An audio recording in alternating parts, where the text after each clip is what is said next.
हाँ जी, तो नमस्कार दोस्तों। उम्मीद करता हूँ आप सभी लोग एकदम बेहतर होंगे। तो दोस्तों, हम लोग पढ़ रहे थे आधुनिक भारत का इतिहास, और आधुनिक भारत के इतिहास में आज हम शुरू करते हैं मुग़ल काल। यानी जो मुग़ल भारत में कैसे उनका प्रवेश होता है, वो कहाँ से आए थे और कब तक उन लोगों ने शासन किया। तो बेसिकली जो मुग़ल हैं वो आते हैं भारत के अंदर, उनका प्रवेश होता है 1526 ईस्वी के अंदर। और प्रवेश सबसे पहले मुग़ल की वंश की स्थापना करने वाला शासक था बाबर, और ये वंश अंतिम में चलता है 1857 के स्वतंत्रता संग्राम तक। और उस समय जिनको 1857 के स्वतंत्रता संग्राम का लीडर बनाया गया था, नेता बनाया गया था, वो थे बहादुर शाह जफर द्वितीय। यानी मुग़ल जो वंश है वो उसकी शुरुआत होती है 1526 में, और प्रथम शासक बाबर, और उसके बाद में इस वंश का अंत होता है बहादुर शाह जफर द्वितीय की मृत्यु के बाद। बहादुर शाह जफर 1857 की क्रांति के समय जो क्रांति का जो नेतृत्व था वो बहादुर शाह जफर को सौंपा गया था, क्योंकि अंग्रेज़ों से इतने परेशान हो चुकी थी भारतीय जनता कि उन लोगों को लगा कि जो अंग्रेज हैं इनसे अच्छा तो जो मुग़ल शासक हैं वही थे। तो आइए पढ़ते हैं हम लोग मुग़ल वंश के बारे में।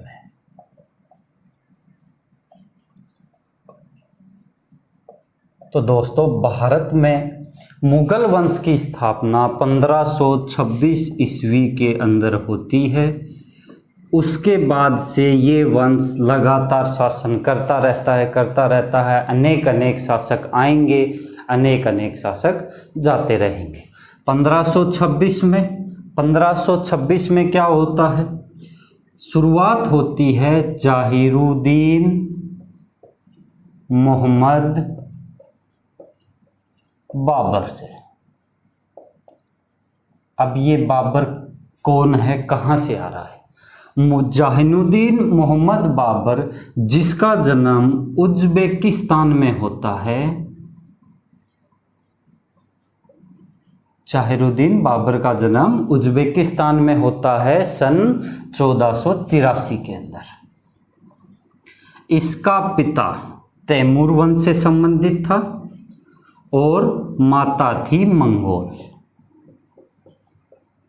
और मध्य एशिया में जो जहीरुद्दीन मोहम्मद बाबर है, इनका पैतृक साम्राज्य था।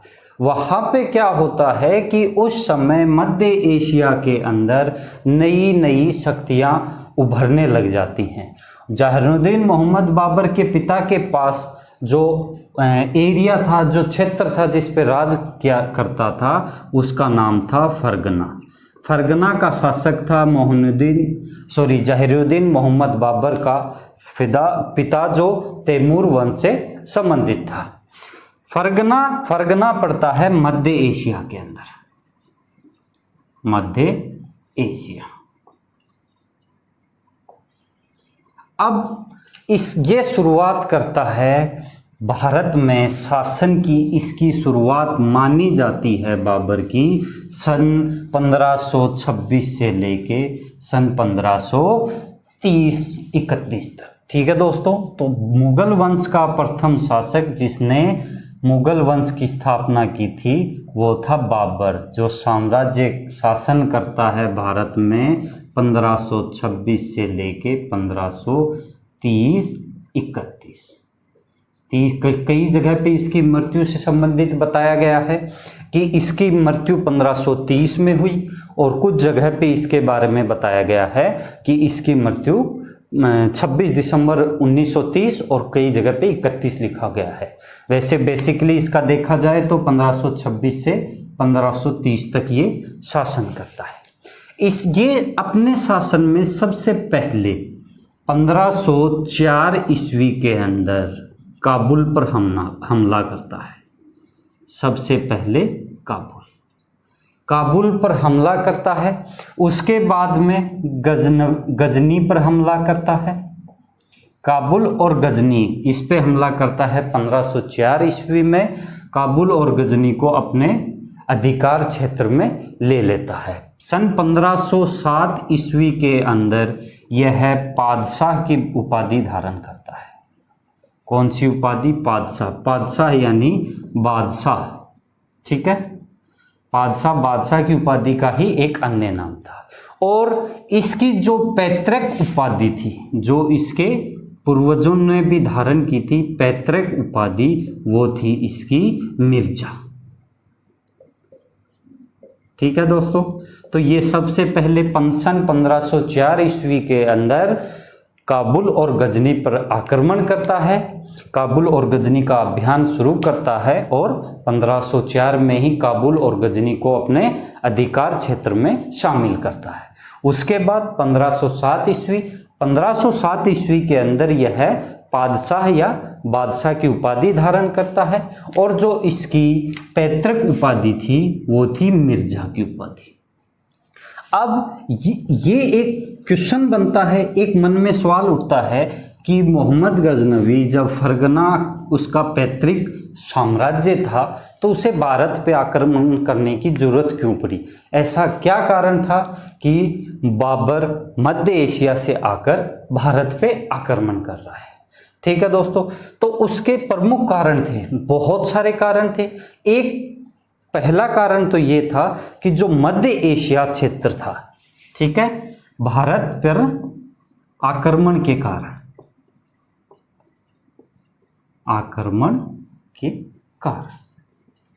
तो दोस्तों होता कुछ यूं है कि जो मध्य एशिया है, मध्य एशिया में उस समय उज़्बेकों का शासन हुआ करता था। ठीक है दोस्तों, और उज़्बेकों ने इसे बार बार बाबर को हराया। ये एक वहाँ से इसका फरगना को छोड़ने का एक मुख्य कारण था। उसके बाद में मध्य एशिया के अंदर सफ़वी नाम की जाति शासन किया करती थी और कहा जाता है कि जो सफ़वी जाति है वो एक तरीके से बहुत ज़्यादा खूंखार थी और बाबर को उनसे भय था कि कहीं बाबर को वो सफाया ना कर दें। इसके अलावा सफ़वी के साथ साथ में एक अन्य जाति जो उस्मानी नाम से थी, उस्मानी जाति, इन दोनों जातियों का मध्य एशिया के कुछ भागों में शासन था और इनका भय ही बाबर को जो इसका फरगना जो पैतृक साम्राज्य था उसे छोड़ने के लिए मजबूर करता है। उसके बाद में अगला इसका मुख्य कारण ये था कि जो अवसर की उपलब्धता,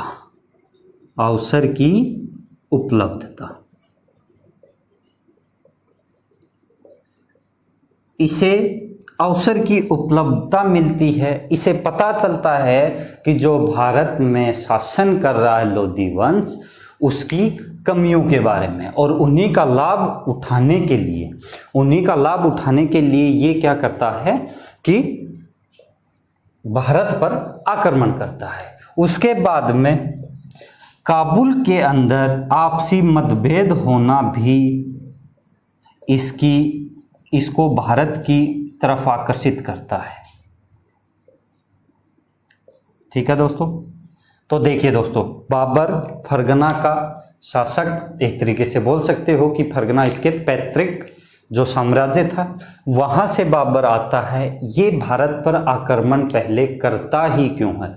उसके प्रमुख कारण ये हैं कि उस समय उज़्बेकों से इसकी मध्य एशिया में बार बार हार होती है।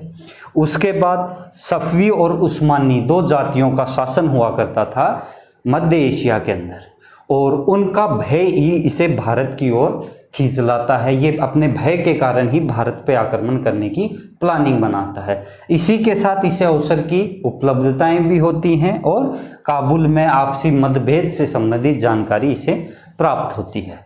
ठीक है दोस्तों, सन 1519 ईस्वी में ये भारत की तरफ चल देता है।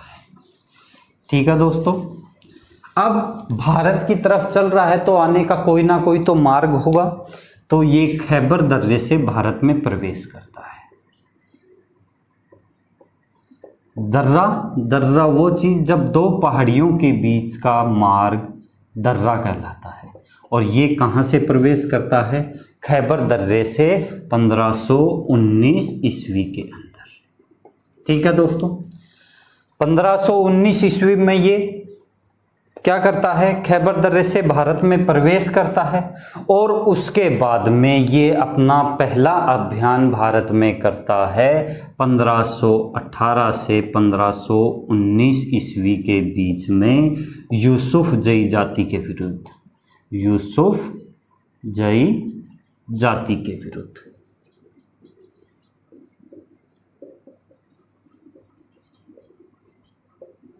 जैसे ही ये यूसुफ जई जाति के विरुद्ध पहला अभियान करता है, उसी अभियान में ये बाजोर पर अधिकार जमा लेता है। ठीक है दोस्तों, बाजोर के साथ ही यह भेरा पर भी अधिकार करता है। पहला इसका अभियान भारत की ओर 1518 से 1519 ईस्वी के मध्य यूसुफ जई जाति के विरुद्ध होता है और जिसके फलस्वरूप यह बाजोर और भेरा पर अधिकार अपना संपन्न करता है, उसको अपने अधिकार क्षेत्र में ले लेता है। इसके बाद में घटना कुछ यूं होती है कि सन 1524 ईस्वी आती है और 1524 ईस्वी में ये क्या करता है? 1524 ईस्वी में पेशावर अभियान की ओर निकलता है। चलो भाई, पेशावर अभियान की ओर निकल गया। जैसे ही ये पेशावर अभियान की ओर निकलता है, आक्रमण करता है, तभी इसे जानकारी मिलती है कि इस समय जो दिल्ली शासक है, इस समय दिल्ली शासक 1524 ईस्वी के समय दिल्ली का शासक होता है इब्राहिम लोदी। दिल्ली शासक इब्राहिम लोदी। तो दोस्तों, इब्राहिम लोदी दिल्ली सल्तनत पे, दिल्ली में शासक, और इसका एक गवर्नर का नाम था दौलत खां। ठीक है दोस्तों, उसके बाद में देखिए इब्राहिम लोदी का गवर्नर दौलत खां, और कहाँ का गवर्नर? पंजाब का। पंजाब का गवर्नर होता है दौलत खां। इब्राहिम लोदी और दौलत खां के मध्य आपसी मतभेद हो जाता है। ठीक है दोस्तों, इन दोनों की आपसी अनबन होनी स्टार्ट हो जाती है। इसी समय दौलत खां का पुत्र होता है दिलावर खां। दौलत खां का पुत्र दिलावर खां। वो आपने कहावत सुनी होगी कि घर का बेदी लंका ढाए, और वो काम लंका ढाने का काम करता है दिलावर खां। किसका पुत्र? दौलत खां का पुत्र। दिलावर खां देखता है कि अपने पिता की और शासक इब्राहिम लोदी की अनबन चल रही है, मतभेद चल रहा है, और क्यों ना इस चीज का फायदा उठाया जाए। तो दिलावर खां भागा भागा पहुंचता है कहाँ पे? पेशावर। और पेशावर में क्या हो रहा है? बाबर पेशावर अभियान पे आया हुआ है। ये पहुंचता है बाबर के पास और कहता है, बाबर सुनो, इब्राहिम लोदी के साथ अनबन चल रही है और ये सबसे अच्छा मौका है, क्यों ना दिल्ली पे भी और अधिकार जमाया जाए। बाबर इसकी बात से खुश होता है, बोलता है, शाबाश दिलावर, तूने तो बहुत अच्छी न्यूज़ दी है। बाबर की खुशी का भी ठिकाना नहीं और दिलावर की खुशी का भी ठिकाना नहीं। उसके बाद कुछ समय निकलता है और सन 1526 ईस्वी के अंदर भारत में सबसे पहला आक्रमण होता है बाबर का। किसके विरुद्ध? इब्राहिम लोदी के विरुद्ध। और इस आक्रमण को हम जानते हैं पानीपत का प्रथम युद्ध। ठीक है दोस्तों, तो पानीपत का प्रथम युद्ध होता है पानीपत का प्रथम युद्ध, और ये होता है सन 1526 ईस्वी के अंदर अप्रैल महीना। ठीक है दोस्तों, अब देखिए पानीपत नामक स्थान पे प्रथम युद्ध किस किस के मध्य? दिल्ली शासक इब्राहिम लोदी और मुगल किसके मध्य? बाबर। ठीक है दोस्तों, अब क्या होता है कि बाबर के बारे में आपको मैंने शुरू में क्या कहा कि सफवी और उस्मानी जातियों का भय था।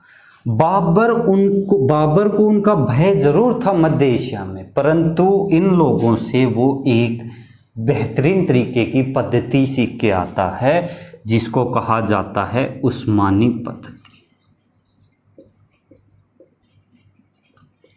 उस्मानी पद्धति क्या होती है? युद्ध के अंदर तोपों को किस तरीके से रखा जाए ताकि सामने जो आपका प्रतिद्वंदी है उस पे आप भारी पड़ो। उस्मानी पद्धति तोपों को चलाने की एक पद्धति। सर्वप्रथम तोपखाने का प्रयोग, तोपखाने का प्रयोग। ठीक है दोस्तों, जो पानीपत का प्रथम युद्ध होता है उसके अंदर विजेता होता है बाबर। बाबर क्या करता है? उस्मानी पद्धति से तोपों की सजावट करता है और भारत में प्रथम बार तोप या बारूद का इस्तेमाल किसके द्वारा? बाबर के द्वारा किया जाता है। अब जो दिलावर खां था उसने लंका ढवा दी ना, तोपखाने का यूज हो रहा है तो लंका ढहेगी भाई। तोपखाने का यूज उस्मानी पद्धति। अब क्वेश्चन कई बार ये आता है कि अगर इसने तोपखाने का यूज किया तो इसके तोपची भी होंगे। जी जरूर, तो इसके दो तोपची थे। प्रथम था उस्ताद अली, प्रथम तोपची उस्ताद अली और दूसरा मुस्तफ़ा खां।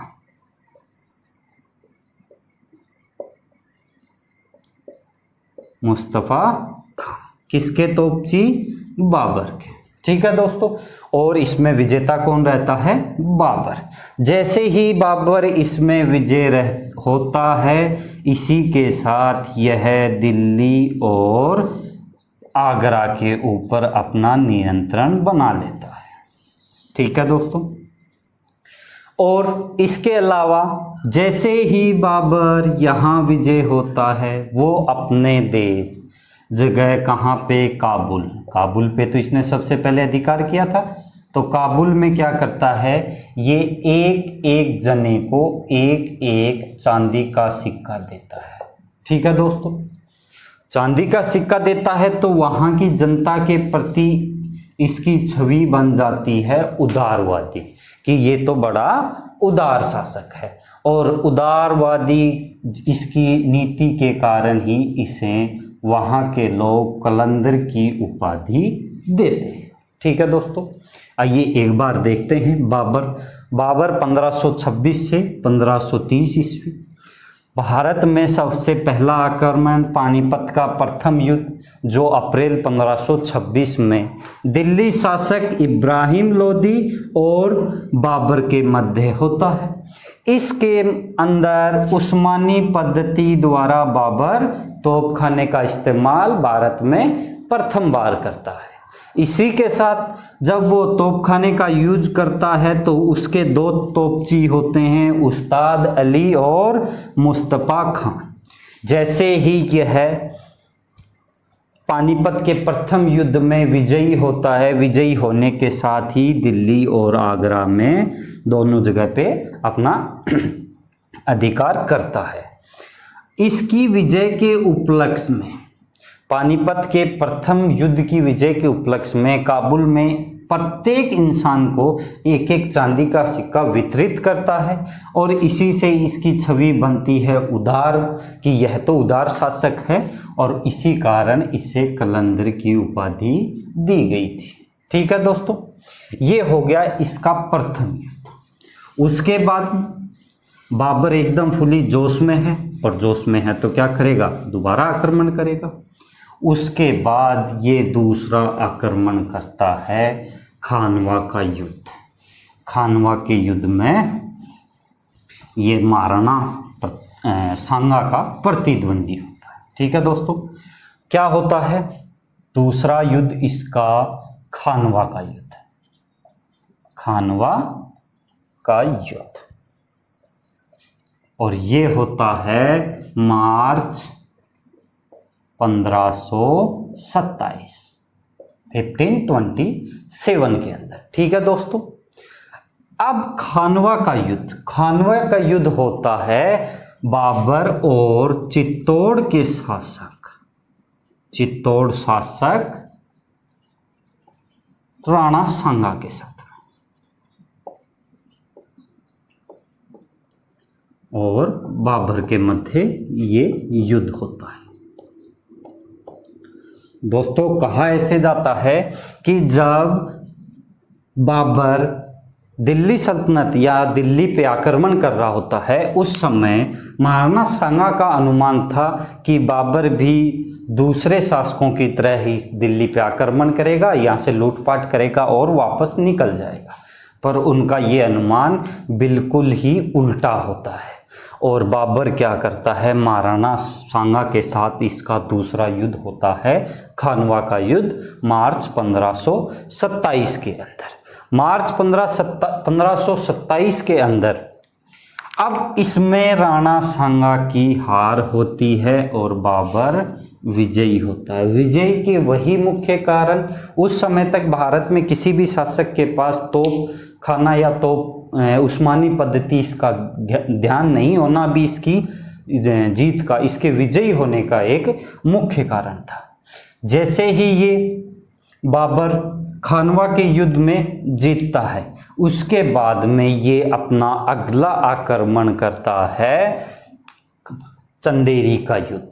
ठीक है दोस्तों, 1527 फिर 1528 के अंदर बाबर और मेदिनी राय कौन होता है, चंदेरी का शासक। इसका तीसरा बड़ा युद्ध होता है चंदेरी का युद्ध, और वो होता है सन जनवरी 1528 के अंदर। ठीक है दोस्तों, उस समय चंदेरी का शासक होता है मेदिनी राय, और किसके मध्य, बाबर के मध्य। ठीक है दोस्तों, इसमें भी विजेता बाबर। उसके बाद में अगला युद्ध करता है घाघरा का युद्ध, और ये होता है सन 1529 के अंदर।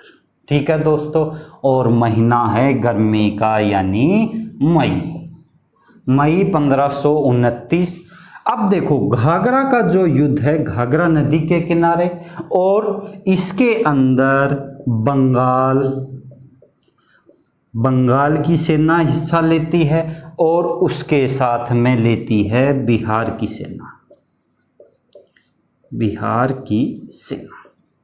इन दोनों सेनाओं ने घाघरा के युद्ध में भाग लिया, किसके विरुद्ध, बाबर।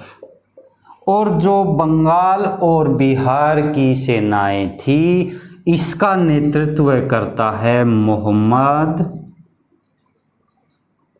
लोदी। और ये मोहम्मद लोदी कौन होता है, इब्राहिम लोदी का भाई। इब्राहिम लोदी का भाई मोहम्मद लोदी दोबारा से दिल्ली सल्तनत पे कब्जा करने के लिए प्लान बनाता है। उसी के तहत पहला इसके मध्य और बाबर के मध्य युद्ध होता है। कौन सा, घाघरा का युद्ध, मई 1529 ईस्वी के अंदर, जिसमें बंगाल और बिहार दोनों की संयुक्त सेना लड़ती है। नेतृत्व करता है मोहम्मद लोदी, और इसमें भी विजेता कौन रहता है, बाबर। तो दोस्तों, ये तो थे बाबर के मुख्य युद्ध। उसके बाद में कहा जाता है कि 26 दिसंबर 1530 ईस्वी के अंदर 26 दिसंबर 1530 ईस्वी में किसकी डेथ होती है? बाबर की। ठीक है दोस्तों। और इस कहा जाता है कि 1530 ईस्वी के अंदर जैसे इसकी डेथ होती है तो इसे अपने पैतृक स्थान पे ले जाकर इसे दफनाया जाता है, जहाँ पे इसका मकबरा बना है। ठीक है, ये थे बाबर द्वारा लड़े गए मुख्य युद्ध। अब इसके साथ में कुछ खेलों का प्रचलन इसके द्वारा, कुछ आत्मकथा इसके बारे में जानकारी लेने की कोशिश करते हैं। तो देखिए दोस्तों, इसकी आत्मकथा किसकी? बाबर की, जो बाबर द्वारा लिखी गई, जिसका नाम है बाबरनामा। ठीक है दोस्तों। और खानवा के युद्ध की जानकारी, भारत में प्रथम आक्रमण इसने कब किया, इन सभी की जानकारी हमें बाबरनामा से मिलती है। इसका एक अन्य नाम है तुजुक ए बाबरी। तुजुक ए बाबरी। ठीक है दोस्तों, ये आत्मकथा बाबरनामा का ही अन्य नाम है, जो बाबर की आत्मकथा है। इसके अलावा इसके द्वारा कुछ खेलों का प्रचलन करवाया गया था, जिसके अंदर सबसे पहला खेल था गसीफा और दूसरा था इश्कबाजी। इश्कबाजी से संबंधित ये नहीं है कि सभी से प्यार करता फिर रहा वो या सभी से स्नेह करता फिर रहा। गसीफा का मतलब होता था ताशों का खेल, ताश का खेल। ठीक है दोस्तों। और जो इश्कबाजी थी वो उसका मतलब था कबूतरों का खेल, कबूतरों का खेल। इसके द्वारा दो खेल यहाँ पे प्रचलित करवाए गए, पहला गसीफा और दूसरा इश्कबाजी। उसके बाद में ये सड़कों को मापने के लिए, सड़कों के मापन के लिए इसने एक पैमाना बनाया जिसे गज ए बाबरी कहा गया। गज ए बाबरी। और ये क्या था? सड़कों को मापने के लिए एक पैमाना था। उसके बाद में मुबई